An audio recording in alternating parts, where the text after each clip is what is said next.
A lot of natives have a lot of good ideas, a lot of great ideas. It's just natives don't have access to capital to make those ideas pop. And even if they could, you guys know how pretty much every market is set up. I mean, you have people who control it, and then they decide who they want to let in, and that's usually by influencers. Like if you create something hot, you get the influencers to push your product or your whatever you're doing. A lot of natives don't have access to those influencers or the capital or any of that. So it's kind of hard to take it from A to C when B is like invisible, basically, to all natives. Joe San Diego's the chairman of the Hopland Band of Pomo Indians. His tribe is based in Mendocino County, California.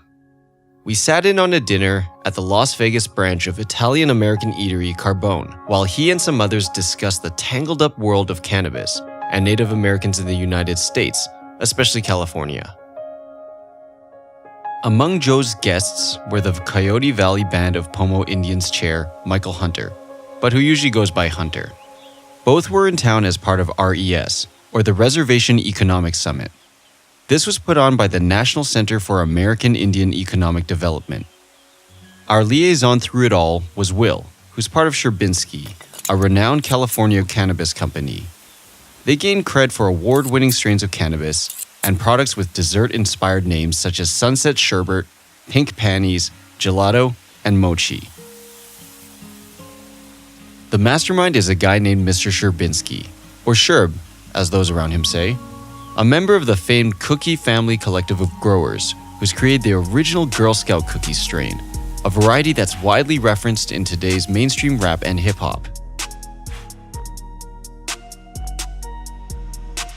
Together with Joe, they've struck a deal to grow on land owned by Joe's tribe. Over dinner, they explained how the elaborate and legal operation works to both us and Hunter, who wanted to know more about the emerging industry many tribes are getting into. Before we start though, we want to preface that there's going to be a few F-bombs in this story, so consider your surroundings. As we said earlier, this story takes place on the Indian reservation of Hopland. Here, Tribal Chairman Joe was looking to develop some land owned by his tribe, the Hopland Band of Pomo Indians. The partner? Cannabis Flower Band Sherbinski, represented by Will. So what makes this deal so lucrative? Why would a cannabis grower want to go out of their way to start growing on an Indian reservation of all places?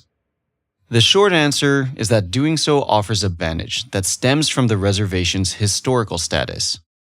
Indian reservations in the United States or Canada were pieces of land allotted to different tribes throughout the colonial history of both countries. In the United States, at least, there are 326 recognized Indian reservations. Now, the exact formative history of each of them varies, with some being established after signing treaties to surrender land, but some of the reservations were formed as the result of the Indian Removal Act signed by President Andrew Jackson in 1830. This meant forcing natives off of ancestral lands in the southern and eastern United States that were favored by settlers in exchange for designated plots further west.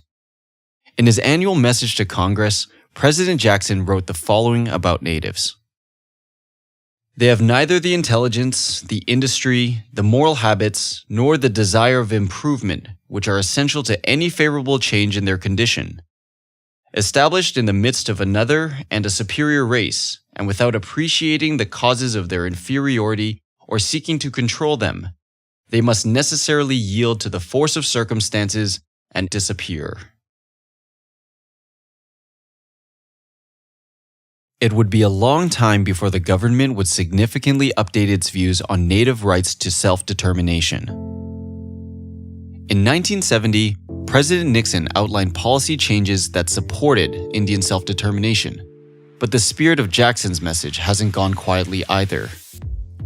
Today, the US federal government officially recognizes tribal nations as domestic dependent sovereign nations. Not all of these tribes have reservations, a large designated plot of land to call home, but for all intents and purposes, federally recognized tribes and the United States interact on a government-to-government principle. This separation means that yes, tribes have both the right and authority to regulate activities on their lands. This includes enacting or enforcing laws and regulations that are, and this will be important later, stricter or more lenient than those in their surrounding states. This means that aside from their own governments, tribal nations have their own courts and law enforcement on reservation lands, among other things. And because of their status, certain federal, state, and property taxes don't apply on Indian lands, although individuals still pay the same taxes as their fellow US citizens. Now, hearing just that part alone makes reservations sound like the ideal place to make bank while the legal side of an emerging industry is still catching up. Some sort of financial or legal haven inside the United States. This should make all tribes and their members extremely wealthy. But hold on, it's not that simple. Historically and even today, Indian reservations in North America have not fared well, with economic and living conditions lagging far behind the standards of their respective countries. The US Census found that in 2014, 28.3% of American Indians and Alaskan Natives were in poverty, the highest of any race group and much higher than the 2015 national rate of 14.7%. In addition to poverty, unemployment, addiction, and suicide are some of the social issues affecting Native peoples, and the case is typically worse on reservations. There are many reasons for these statistics, but for the sake of brevity, we'll talk about the main economic factor: distance. Reservations have been, as per the treaties that created them, established in areas that are remote or unfavorable, and deliberately so. This means they're generally located far from major cities, meaning they lack the traffic needed to sustain certain markets. And with tiny populations, the spending power just isn't there to make leaps and bounds. So just how have many tribes supported themselves? Well, it depends. Some reservations have natural resources that can be tapped, and some have good land for agriculture. Now, these would be good because the products or raw materials can flow outwards towards the markets and the buyers. For other tribes, such as hunters, they can benefit from a single gas station on a nearby highway. But if a tribe like Joe's didn't have, say, oil and gas, huge patches of soil for mass farming, or even a nearby highway, how could they get people to leave the cities and spend money on the res?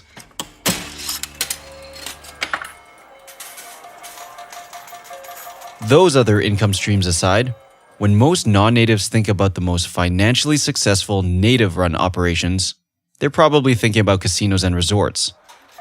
These are certainly a draw for tourists and people who just like to gamble. But for tribes, it can be the equivalent of putting all your eggs in one basket. Having worked extensively in the casino business, like his tribe's own Hopland Shokawa Casino, Joe understands this all too well. Yeah, I mean, it's like any other business. The market gets so saturated, you kind of have to distinguish yourself to capture the market you want. Joe recalls how for the first 5 years of relying on gaming, there was only one other casino apart from theirs. Over time, River Rock opened 30 miles south, closer to San Francisco. Then finally, around a few years ago, Grayton Casino opened up further that way, less than an hour closer. This all but soaked up the rest of what could have been business for his tribe's casino. It's kind of like the Price is Right, you know what I mean? It's like whoever gets closest to the population, they end up getting the lion's share of the profit. There's only so many people, you know what I mean? So my approach was to do something younger, different than everything everybody else was doing. I just didn't have the support to do it. Joe's experience working in gaming and his own years on tribal council make for a very broad perspective of business viability on tribal lands. But he doesn't see it being the be-all and end-all for reservation economies. Like many other tribes, his is trying to move away from strictly gaming, and not just because of the aforementioned risk.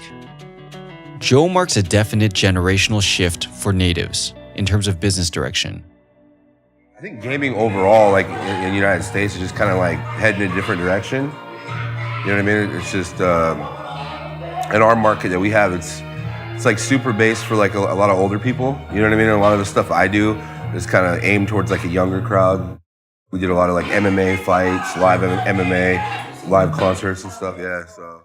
Semi-regular events aside, there's just no ignoring the potential of cannabis, especially when the conditions couldn't be any riper, something Joe and many other native leaders are keenly aware of.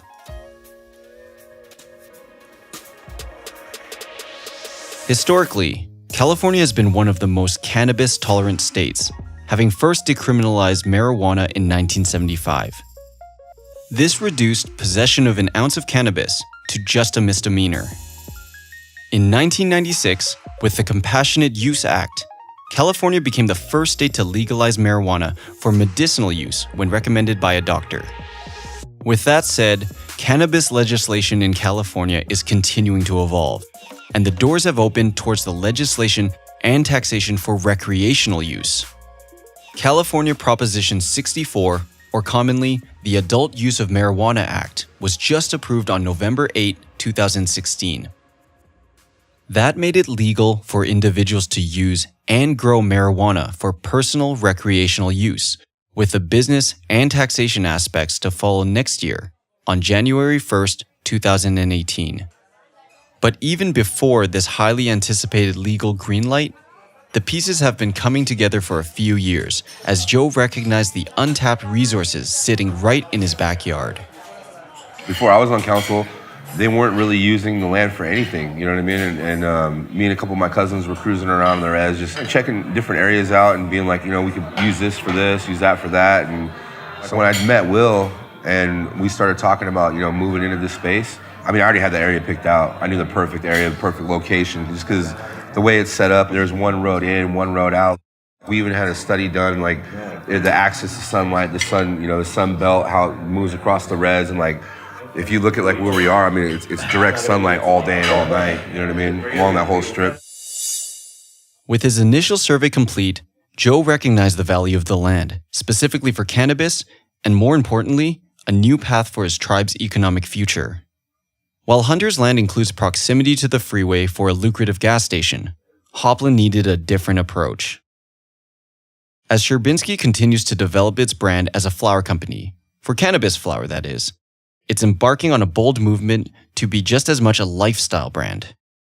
And as an early partner in Sherbinski, Joe would be building the foundation for a long-term solution.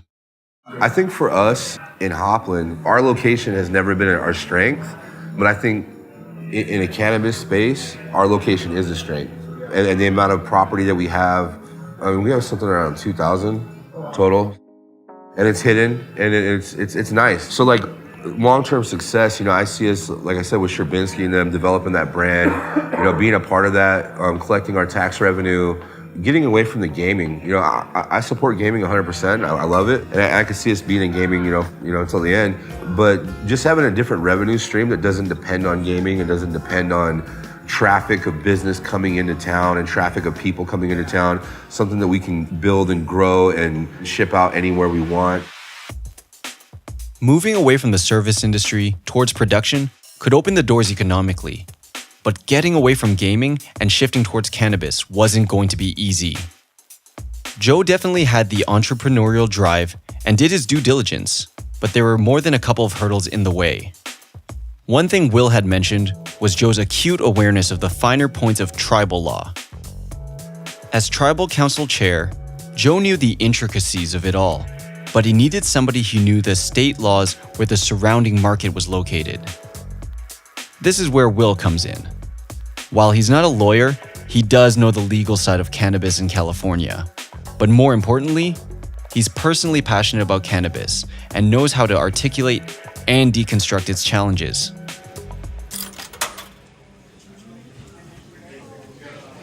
Legal and quote unquote, consultants made people more skeptical instead of me going heart to heart with people one-on-one, not a full business team, and be like, oh, this is an average guy, this is, they're successful, they do other businesses, and I felt like that was much easier than me coming with my lawyers and coming with a certain consultants and liaisons and stuff like that. I think that was, I didn't like that approach at all.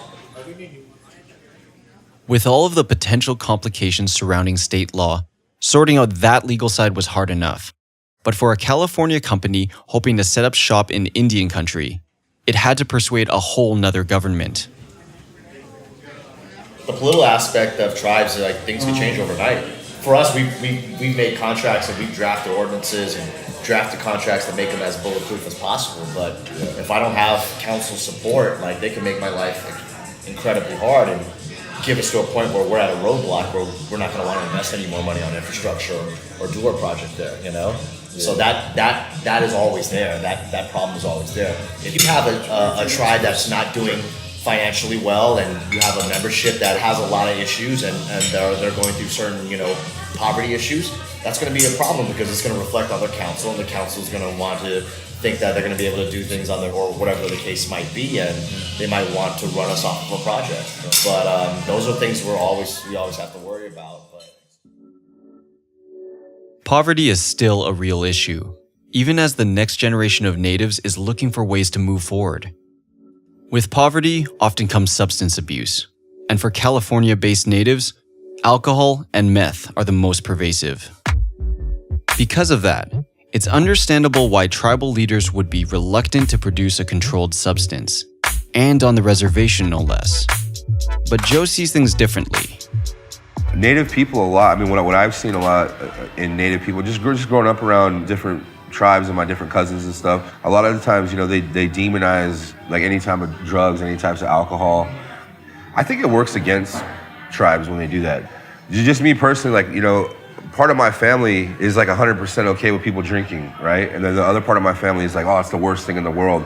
But you look at like the part that demonizes it, and those guys, you know, are the ones who struggle with alcohol dependency and, you know, those kind of issues. And the ones who don't, they've learned to drink responsibly, and it's not an issue. It's kind of like a cultural thing. Like, I mean, if you look at Italy, wine is considered food over there. So you don't have like a lot of alcoholism over there. Whereas like in Native communities, I see it as an issue, you know what I mean? It's more of a problem. I think some tribal leaders just don't want cannabis around their community, which is fine. When you're trying to harness the power of something that you believe in, but that can also be inherently destructive, it's already a huge challenge when your own community doesn't support it right away. Fortunately, or unfortunately, Will was able to sway the tribal council in a way that, try as he did, Joe hadn't been able to. Messed up thing. This is the messed up things. I've been talking to my membership for the past 2 years, right? And I don't want to say that I'm better spoken than Will, or you know what I mean, well, whatever. I mean, I think Will's very well spoken, but I've been saying the same thing to these guys for the past 2 years, and I have like the same intentions as he does, and you know, not only that, I'm a tribal member, and I'll go to my membership meetings and talk. Say the same thing either. They're like, oh my God, Joe, how dare you? You crooked bastard. You know, all this, right? And I'm like, I'm here trying to help you guys, man. Like, and then this guy comes in, like 2 weeks ago we have our membership meeting. I'm like, you know, I'm not talking about it anymore because I know what I'm going to get. I know my answer. I know my reception ain't going to be, you know, what I want to be. Will, why don't you come over there and do it? Will comes up, everybody's like, just loves this guy. They're like, tribal elders, they're coming up to the microphone and telling them like, they're like, how much? If it wasn't for our leader, like, you know what I mean? I'm just like, they like you? No, they're like, you know what? They love Will. You're like, bro. I was like, yeah, you know what I mean? So like as an outsider, like this guy gets more love. He's smarter. Yeah. I think it definitely plays to the strength that I am Asian, so I'm also like a minority. Yeah. If I was like, you know, Caucasian, like white, I think it'd be a different. I personally think it'd be different. Given the history of racially tinged mistrust between tribes and outsiders, Will might have facilitated the partnership in a way he hadn't expected, just by being, well, Will. To recap, by this point, Joe had the support of his tribe, and with Will's help, the legal base to grow medicinal cannabis bound for California dispensaries. And as an added layer of protection, 2013's Cole Memorandum signaled a huge change in the way the federal government dealt with cannabis. It basically meant federal resources were to be less focused on prosecuting individuals that followed state laws for medicinal use.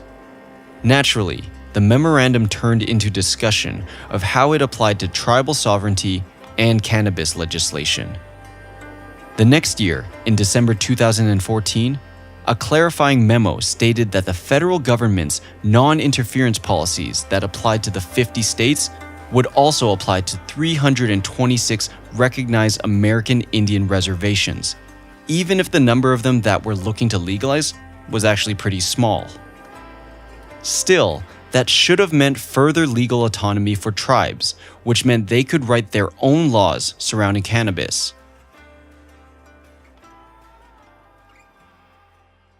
When asked, Will explained to Hunter the benefits of growing in Indian country. But I'm talking about equipment that we buy or purchase, like whether it's nutrients, and pots, pans, lights, whatever it is, we're tax exempt for that. That's what. Will points out that in addition to an exemption on taxes for equipment, reservations generally have more fluidity on the zoning and permitting requirements, the bureaucratic bulk of which could bog down the approval process for years elsewhere. A work in progress, and we can start generating revenues from that. In most of these places, the council members are already fighting each other, the planning department's fighting each other. You don't know when you're going to get that permit and when you're going to get that license, and you don't know if they're going to change the ordinance or certain things. And then the state comes in and says, okay, we're only going to issue these class of licenses depending on the given real estate that you have, and that's another permitting process. So there's just multiple steps. It's understandable that the expediency of cannabis legislation and scalability on tribal lands make them more attractive to prospective farmers, while recognition of tribal sovereignty should protect the sale of goods on tribal lands, provided, of course, everyone does all the homework.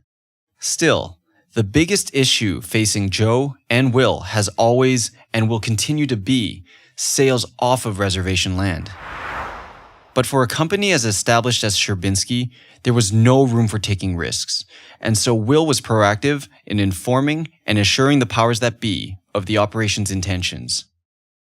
How we've been navigating around that is that the very first day that we even had the property up there and we had the ordinance passed, I invited the Board of Equalization, which is the taxing authority for the state, and let them know, like, okay, this is what we're doing. We want to pay taxes. We want to give the state money as well. We're a California company. We're selling it to California dispensaries. This is the revenue that's going to be created from it. It's just that most tribes, they don't want to have that dialogue, direct with them. And they've also get a bad taste of, like, all they do is hear stories. They don't really get to meet the people. So they hear stories of, like, them blowing out, 20 acres, unregulated, bringing it unregulated into the California market with no type of tracking from it. These guys just want to understand what we're doing. And of course, they want to make a little bit of money off of it because it's coming into the California market. Us as a company, we're completely fine doing that. But I think it's very important for tribes to have some sort of dialogue with the state. But even after jumping through the layers and layers of intricate legal hoops to run a legitimate cannabis operation, there were more vindictive players in the game, as Joe and Will found. So Humboldt's Growers Association, we had like a meeting in Frisco, and I think Sherb went to it, right? Mm-hmm. And basically they wanted to introduce a bill that if a tribe has a casino, they can't be involved in the cannabis industry. Yeah. I know, but what's crazy is, like, it's one of the only bills that, like, basically... What's crazy is that almost got brought to the assembly. That almost got brought to the table. It's like one of the most racist bills. Like, they literally how can you justify that? They identify like a race of people. While businesses will always try to find ways to deal with competitors in the same industry, the attempt to specifically limit the income diversity of natives is very telling. Despite clear economic gains for not only the tribes hosting a cannabis operation, but also the state where the product is going to be sold, some parties are trying to intervene through lobbying, and some of them have been even more direct. Joe and Will recall their greatest setback yet. And we have a very, very strong case because all our lawyers know we're in the medical marijuana business. If cops come to a legal grow that they've been staking out or they get a warrant for, they come onto that property. That property has licenses, lawyers calling you saying this is a legal grow, take a look at our paperwork. They disregard everything, don't listen to anybody, don't call tribal council, don't call tribal police. Purely with mulchers, in and out in 20 minutes just to cut all the crops, that's a shakedown. Because what's happened before, and this happened in Santa Cruz at my friend's property. Santa Cruz sheriffs came onto their property, and the lawyers went out there and were like, hey, if you cut all these plants down, this is the total amount that you guys are going to be liable for. I suggest you guys need to do whatever research to see that if this is legal or illegal. If you guys think this is illegal, guess what? We're right here. Come arrest everybody. But here's all our paperwork. So what the cops do, they take pictures, they take samples. They'll take 1 or 2 plants, and they go back. You don't go and eradicate 850 plants. The most recent developments include a lawsuit officially filed by the Hopland Band of Pomo Indians and Will's Therafields Incorporated. It pertains to the raid on September 2nd, 2016, where a sheriff came onto the property and ordered the destruction of over 800 mature cannabis plants. We reached out to Mendocino County Sheriff's Office and the specific sheriff in question, but were unable to get a reply.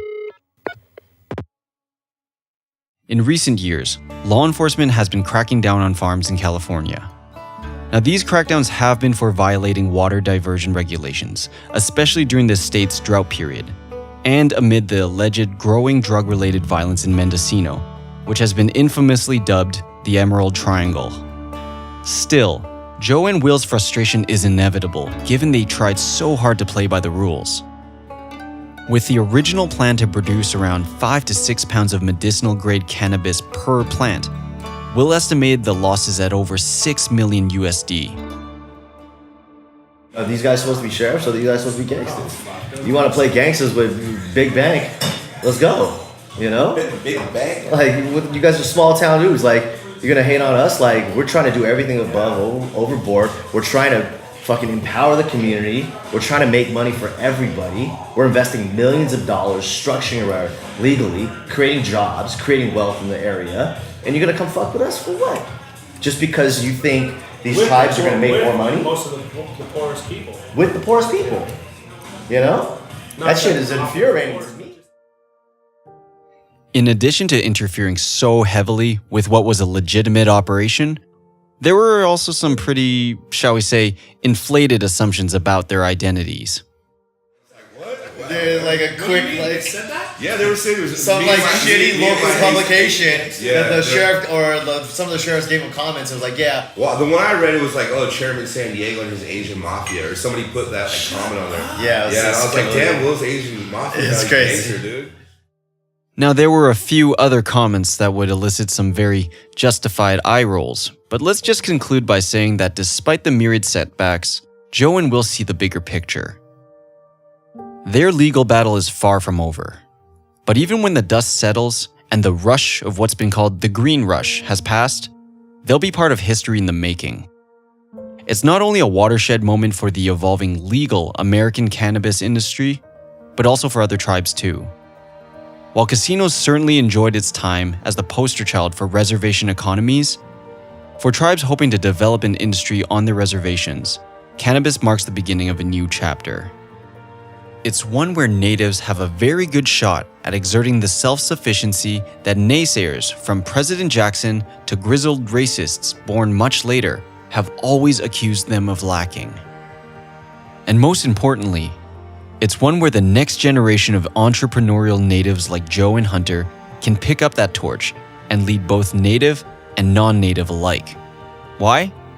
Let's just say the next step for Joe and Will is to secure a gentleman's agreement with the powers that be. This is more formally known as a Memorandum of Understanding, or MOU for short. Once they get that to continue their legal grow-up, others can follow suit. I think they call that sharing the wealth. The big thing is like if we do get an MOU with him and we work this out, it's not just Hopland that benefits from it. It's every single tribe that wants to do it, gets in the cannabis space. All the tribes in Mendo are going to benefit from it directly because they're just going to take the MOU that they have with Hopland and they're going to, cookie cutter it to every other tribe.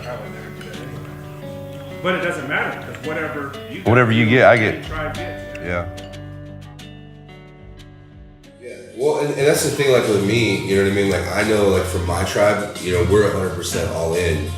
My only, reason for bringing Hunter into it is just, it's an opportunity for him, and I'm not a hater. You know what I mean? It's just kind of like, I see it as you know, another tribe could be killing it too.